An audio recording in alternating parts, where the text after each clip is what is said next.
Halo adik-adik, bertemu kembali masih bersama dengan KBD di sini. Kita akan membahas pelajaran IPA, materi tentang makanan dan kesehatan.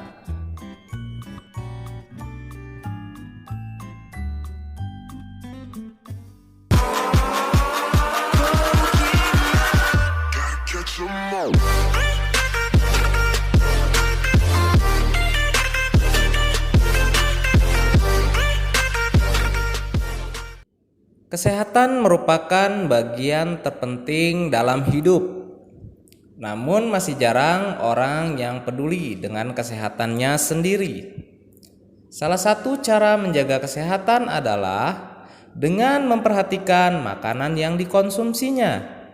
Makanan merupakan kebutuhan yang sangat penting untuk setiap orang guna kelangsungan hidupnya.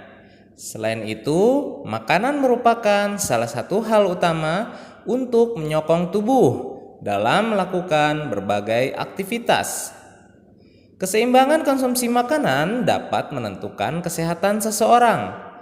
Terlalu banyak mengkonsumsi satu jenis makanan tanpa mengimbanginya dengan makanan lain bisa mengakibatkan gangguan kesehatan. Kurangnya pengetahuan masyarakat dalam mengatur pola makanan menjadi salah satu faktor seorang mengabaikan pola makan yang seimbang. Oleh karena itu, kita harus lebih mendalami tentang makanan dan kesehatan dan bagaimana cara mengatur makanan yang seimbang yang kita konsumsi dalam kehidupan kita sehari-hari. Makanan yang bergizi adalah makanan yang mengandung zat-zat yang dibutuhkan oleh tubuh kita, yaitu karbohidrat, lemak, protein, vitamin, mineral, dan air. Kita akan jelaskan satu persatu zat-zat yang dibutuhkan oleh tubuh kita. Karbohidrat. Fungsi karbohidrat yaitu menghasilkan tenaga atau energi dan panas. Jika kita tidak makan makanan yang mengandung karbohidrat, maka tubuh kita akan terasa lemas.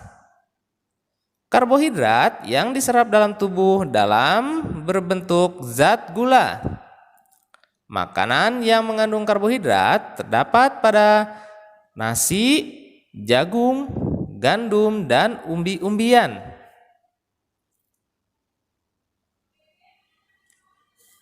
Lemak dalam tubuh kita berfungsi sebagai penghasil panas tubuh. Panas yang dihasilkan lemak lebih besar daripada panas yang dihasilkan oleh karbohidrat. Selain itu, lemak juga berfungsi sebagai bantalan tubuh, pelindung tubuh dari suhu rendah dan pelarut beberapa vitamin. Vitamin A, D, E, dan K. Lemak yang berasal dari hewan disebut lemak hewani. Contohnya mentega, gaji atau lemak hewan, dan susu. Lemak yang berasal dari tumbuhan disebut lemak nabati. Contohnya kelapa, alpukat, dan kacang tanah. Bentuk akhir pemecahan lemak yang siap diserap adalah asam lemak dan gliserol.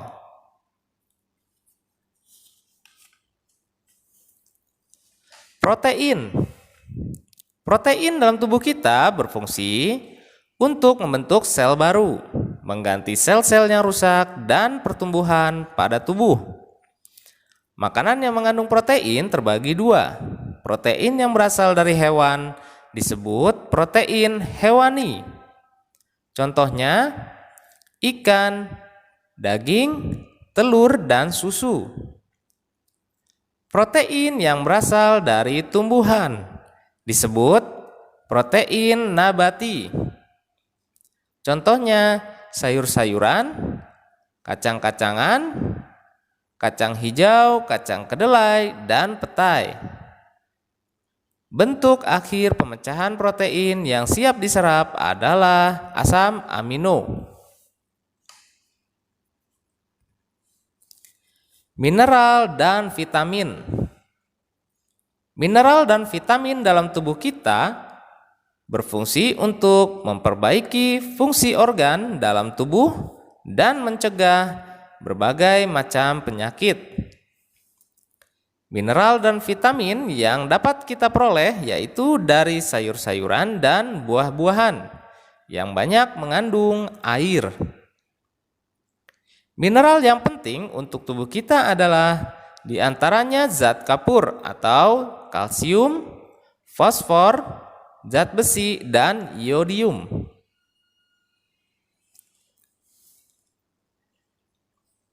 Zat kapur atau kalsium bersama fosfor berguna untuk pertumbuhan tulang dan gigi. Selain itu, zat kapur berfungsi untuk proses pembekuan darah. Makanan yang banyak mengandung zat kapur diantaranya adalah keju, susu, sayur-sayuran, dan ikan laut. Fosfor bersama kalsium berguna untuk perombakan dan pembentukan tulang dan gigi. Sumber fosfor terdapat pada jagung, ikan, dan kacang-kacangan.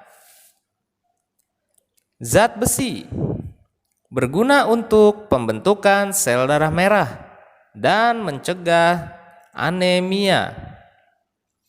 Makanan yang banyak mengandung zat besi adalah tumbuhan hijau seperti sayur bayam, buah-buahan, telur, dan daging. Zat iodium berguna untuk proses pembentukan hormon tiroksin pada kelenjar gondok. Orang yang kekurangan iodium dapat menderita penyakit gondok. Makanan yang banyak mengandung iodium diantaranya ikan laut, kerang, dan garam yang mengandung iodium.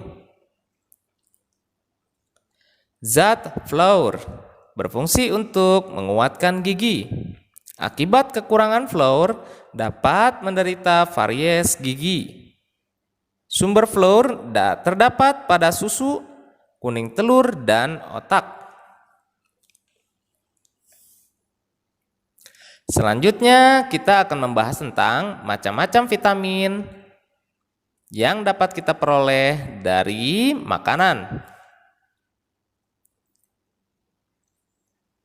Yang pertama adalah vitamin A berguna untuk mencegah rabun senja. Vitamin A berasal dari makanan atau buah-buahan atau sayur-sayuran yang kita peroleh dari wortel, hati, dan minyak ikan. Vitamin B banyak macamnya. Ada vitamin B1, B2, B6, B11, dan B12. Vitamin B berguna untuk mencegah penyakit beri-beri, katarak, dermatitis, dan anemia. Sumber vitamin B diantaranya adalah ragi, kecambah, hati, kulit, gabah, beras merah, jantung, kedelai, susu, dan ginjal. Vitamin C berguna untuk mencegah terjadinya sariawan. Sumber vitamin C diantaranya adalah buah-buahan dan sayur-sayuran. Vitamin D berguna untuk mencegah terjadinya penyakit rakitis. Sumber vitamin D diantaranya adalah susu, ikan, mentega, dan kuning telur. Vitamin E berguna untuk mencegah terjadinya kemandulan dan keguguran. Sumber vitamin E diantaranya adalah kecambah atau tauge. Vitamin K berguna untuk mencegah darah sukar membeku atau penyakit yang disebut dengan hemofilia. Sumber vitamin K diantaranya adalah sayur-sayuran yang berwarna hijau dan bakteri pada usus, yaitu Escherichia coli. Air atau yang kita sebut H2O. Hampir 3/4 bagian atau 75% dari bagian tubuh kita adalah air. Air dalam tubuh kita terdapat pada plasma. Plasma darah berfungsi untuk melarutkan sari-sari makanan, menyalurkan zat-zat makanan ke seluruh tubuh, memelihara keseimbangan dalam tubuh, serta melarutkan vitamin B dan C. Selanjutnya kita akan membahas tentang daftar menu makanan bergizi seimbang dan mengolah bahan makanan. Makanan yang kita makan sehari-hari harus memenuhi zat yang diperlukan oleh tubuh, sehingga kesehatan tubuh kita akan terjaga. Fungsi zat makanan bagi tubuh kita diantaranya adalah sebagai berikut: mendapatkan sumber tenaga, membangun sel-sel baru untuk pertumbuhan, mengganti sel-sel yang rusak, menjaga kesehatan atau mencegah penyakit, lalu mengatur pertukaran zat dalam tubuh. Makanan yang kita makan tidak hanya lezat dan mengenyangkan, yang terpenting adalah menyehatkan. Lalu, bagaimana cara mengolah makanan supaya tidak mengurangi dan menghilangkan nilai gizinya? Di antaranya sebagai berikut: mencuci sayuran dan buah-buahan sebelum dimakan, dan dahulukan mencuci sayuran sebelum dipotong. Tidak terlalu lama merebus atau memasak sayuran, karena dapat menyebabkan hilangnya zat gizi pada makanan tersebut. Sebaliknya, jika memasak lauk pauk, sebaiknya ikan dan daging harus sampai matang supaya bibit penyakit yang terdapat dalam daging dan ikan akan mati. Menggunakan alat memasak dan alat makan yang bersih. Lalu, tidak terlalu banyak menggunakan bahan tambahan makanan buatan seperti penyedap rasa. Lebih baik menggunakan bahan tambahan yang berasal dari bahan alami seperti penyedap cengkeh, pala, merica, cabai, kunyit, dan ketumbar.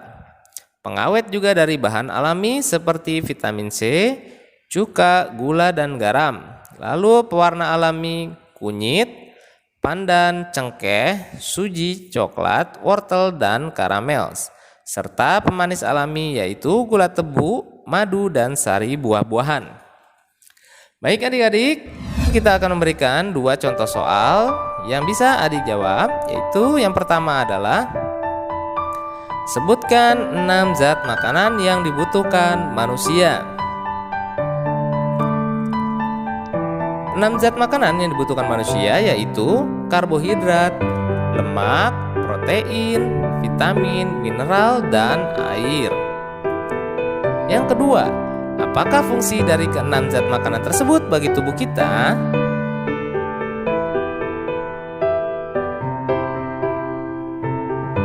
Baik adik-adik, sampai di sini dulu pembahasan materi kita kali ini. Kita akan lanjutkan materi berikutnya di video selanjutnya. Sampai jumpa.